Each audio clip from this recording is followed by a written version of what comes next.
So what's the hardest part about eating a clock? It's time consuming. These jokes might have to end very soon. Perfect.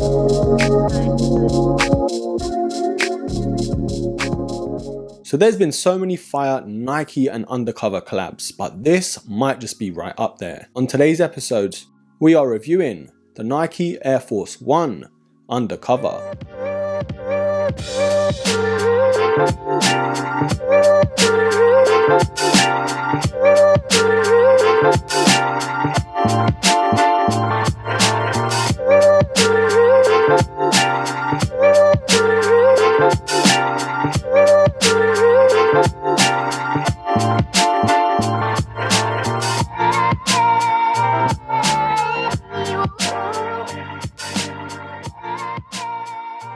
Now this video was meant to be out ages ago. These did release on the 11th of October and I got these very early, but just my luck, I got very sick shortly after getting these in hand and I was nowhere near fit enough to do a review. But here we are and I can't wait to dive into it. Now Nike and Undercover have done so many fire collabs over the years. Jun Takahashi creating Undercover way back in 1993, the year I was born actually. And no, that has no relevance whatsoever, but I just had to get that in there. Now there have been tons of different collabs between these two brands. One of my favorite was the Air Max 720. That was something very special at the time. We did also get the Nike React Presto, which was something very different, but it did work. And then the likes of the Nike Dunk High, the Sacai LD Waffle as well, and the Nike Daybreak and Overbreak.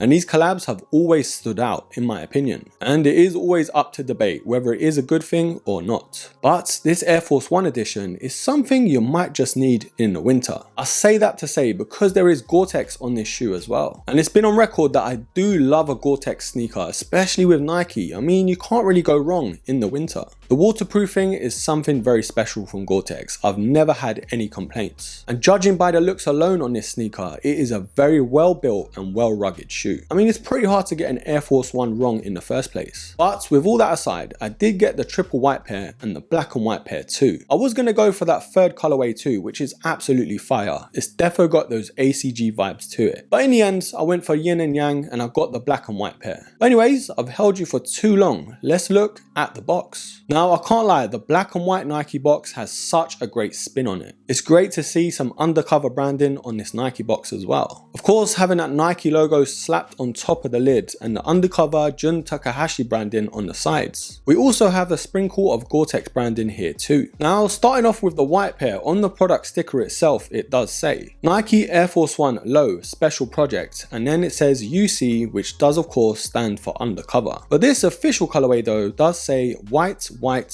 sell white. Now it is pretty much the same name on the black pair as well, but the colorway in itself does say black, black, white and black. Now inside of the box though, we do get this very interesting tissue paper.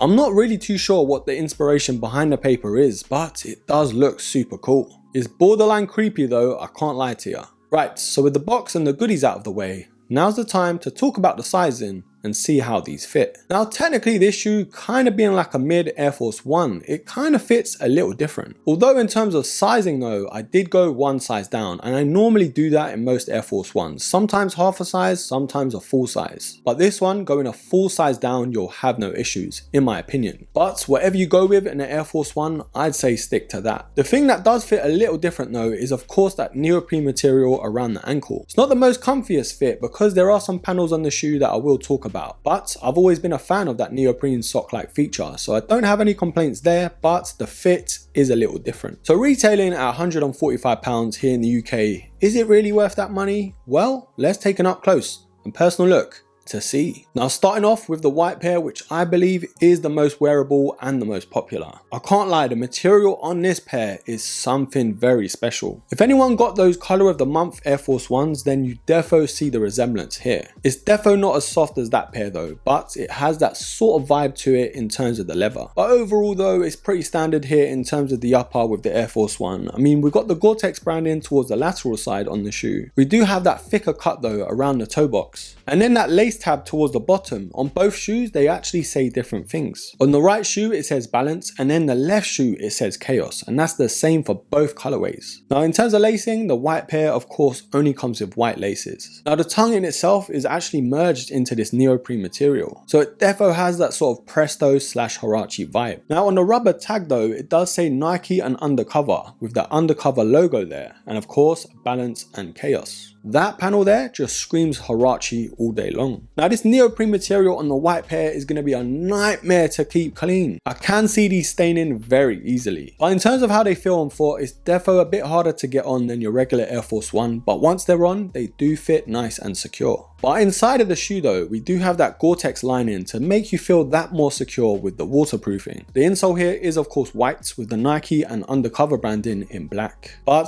to the back of the shoe, we do have that pull tab and then this whole different structure. What runs from the heel counter right on top to the last eyelet is of course this TPU heel stabilizer. Now this was actually the panel that I did mention earlier that makes it so uncomfortable. Trying these on for the first time, I was like, bruh, it's like a wooden plank at the back of my foot. But of course it might need some breaking in, so there's no alarm belts here. Now what replaces the normal Nike Air at the back of the Air Force One is actually on the panel itself. And then just underneath that, we've got the Undercover branding with that U. Now the actual design of this part of the shoe is what kind of kills it, if you ask me. I mean, I get it, it kind of adds to the rugged feel to the shoe, but in terms of the actual design and comfort, it takes it away, in my opinion. But hey, that's a panel you might actually like, so who knows. Now we do have the iconic mid and outsole here to the Air Force One, and I'm so glad they kept it OG. Right, before we get into the black pair, get yourself a cup of tea, hit that subscribe button, and let's take a look. Now this black colorway is exactly the same as the white pair. They haven't changed a thing apart from the color. Although I did find that this color did have way more of a shine to it. It's kind of cool because it makes the sneaker pop that little bit more. But like I said, it's exactly the same thing here. We've got the chaos and balance branding on both of the shoes. The only sort of thing I did pick up on though is that TPU heel stabilizer that wraps around to the laces may scratch that little bit easier because of the colorway and of course the shine to it. So that's just something to be careful of. This black pair though, I just think it's going to hold up a lot better because of the sock liner and that neoprene material is in black. It's not going to stain or get dirty that easy. Comparing it to the white pair, like I said, that little bit of dirt is an absolute nightmare. Now yes, I do think the creases will be that little bit more visible to the black pair than the white, but it's just something we'll have to see. And I'm defo glad they went for that white midsole and outsole. If they went for that black, it just would have been too much. But what do you think, broskies? Are you a fan more of the black or white pair? Comment down below.